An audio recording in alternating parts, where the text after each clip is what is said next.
What's up, guys?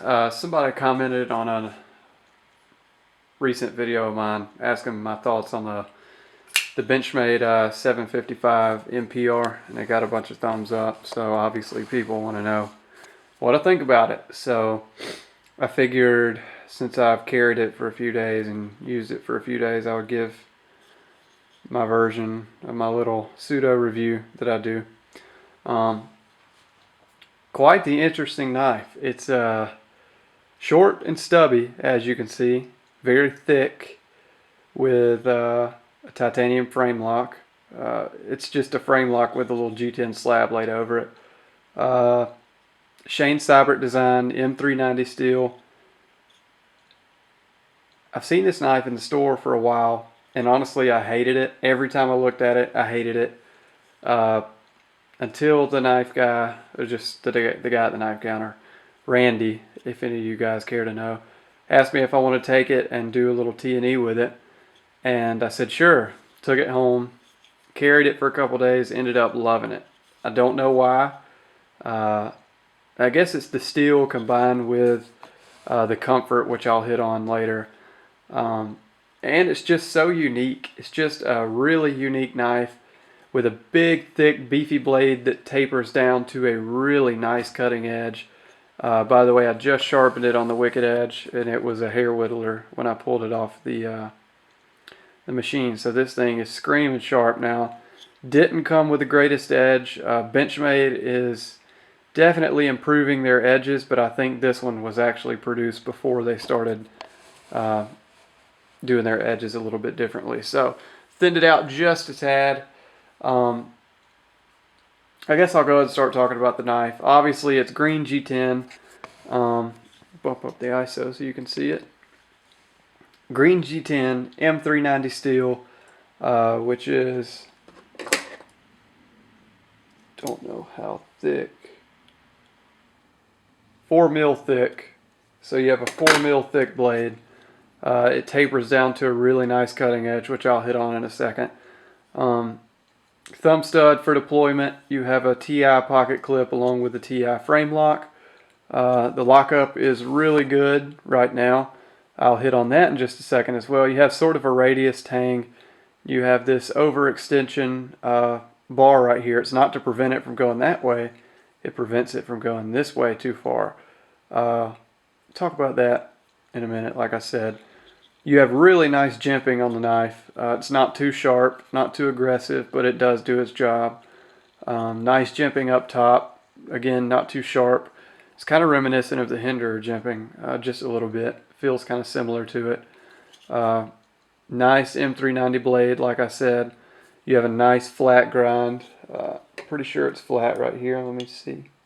Yep, definitely flat right there. So you have a nice flat grind with a little fuller here on each side, which is, I could do without it, but on this knife it kind of fits it. Shane Seibert design, like I said.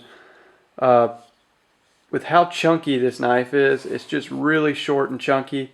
It feels really good in your hand. You have a nice handful. It's confidence inspiring. You don't feel like it could ever be pulled out of your hand. You have a really nice grip. The clip doesn't get in your way. It actually kind of serves to thicken the grip up a little bit. It's extremely comfortable. One of the most comfortable pocket knives I've ever handled, just based on the sheer thickness alone. It feels really good. Screwed together construction, T6 all the way around except for the pivot, which is T10. Really, really nice knife. I like it a whole lot. Kind of the same thing with the Emerson. I hated it at first, and then when I carried it, I grew to love it. Wanted to hit on the cutting edge. Even though it's a 4 mil thick blade and it's under 3 inches cutting length, that doesn't mean that it's going to be a bad cutter. It's actually thinner than a lot of these knives sitting here are down at the cutting edge. So I'm going to measure just where the top of the bevel ends, so the steel right behind the cutting edge. This is 0.73 mil thick. So let's grab a paramilitary 2, which is a lot of people's yardstick for cutting ability, and let's measure the para 2. It's 0.81, so it's actually thinner at the cutting edge than a paramilitary 2 and a lot of other knives. It's definitely thinner than the military, which is about the same as this. I think it's just as thin as, no, I think the Sebenza is like 0.62. Needless to say, you get the point, it's thin down at the cutting edge. And because of that, it cuts extremely well. One thing I hate about that digital caliper is if you touch the edge with it, you pretty much dent it instantly. Really can't stand that. Anyway, it tapers down to a really thin cutting edge, and I cut with it last night. I was breaking down the boxes for a couple cutting tests, and it actually cuts really well. I'm happy with the way it cuts. It's a good EDC blade.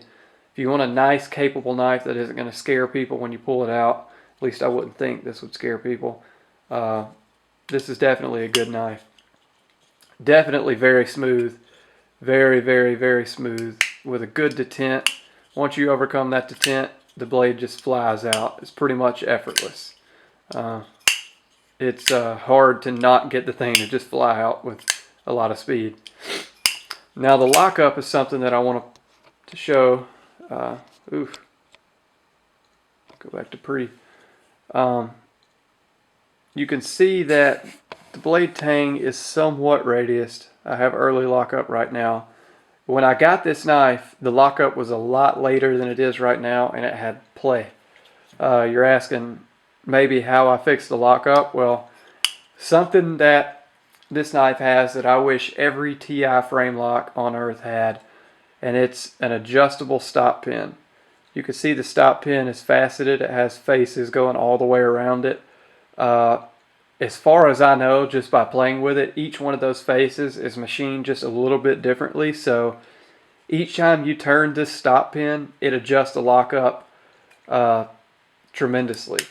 I turned it 3 or 4 times, and the first one made it extremely early, about right here, with no play. The second one was really late, and the third one was a compromise between the two. And keep in mind, this thing has like at least 6 faces. I can't remember, it may be 8. I can't actually tell how many faces it has without marking one of them and turning it a couple times. But needless to say, the lockup is pretty much end user adjustable. If you want really early lockup, you can have it. If you want late lockup, you can have it. I really love that. So in essence, you really never have to send this knife in for lock maintenance because you can pretty much maintain the knife yourself. It's really easy to do. You take the clip off, loosen this one T6, and then I grabbed it with a pair of needle nose pliers, just a Leatherman tool, and twisted it until I got the desired lockup. So I really, really, really like that. I wish all TI frame locks came with that feature. It would make me really happy if most TI frame locks were end user adjustable, because I hate lock wear, I hate lock rock, I hate having to send knives in for that, and I've had to send a couple in. Not too many. In the scope of how many I own, I've really not had to send that many in, but still, I do like the possibility of being able to adjust it on your own. So yeah, you guys were asking, what do I think about this knife? I really, really do like it. This isn't my review, like I said. This is just kind of an overview. Don't want to hit on everything in this one video because I do want to do a formal review on it. But yeah, I like this knife. Going to carry it a little bit longer, form some more conclusions on it, get some more cutting time with it, and then give you guys an actual review of it. So anyway, let me know if you guys are interested in that. If I covered everything you wanted to see here, then I may not do it. So let me know. Anyway, thanks for watching, guys, and I'll see you next time.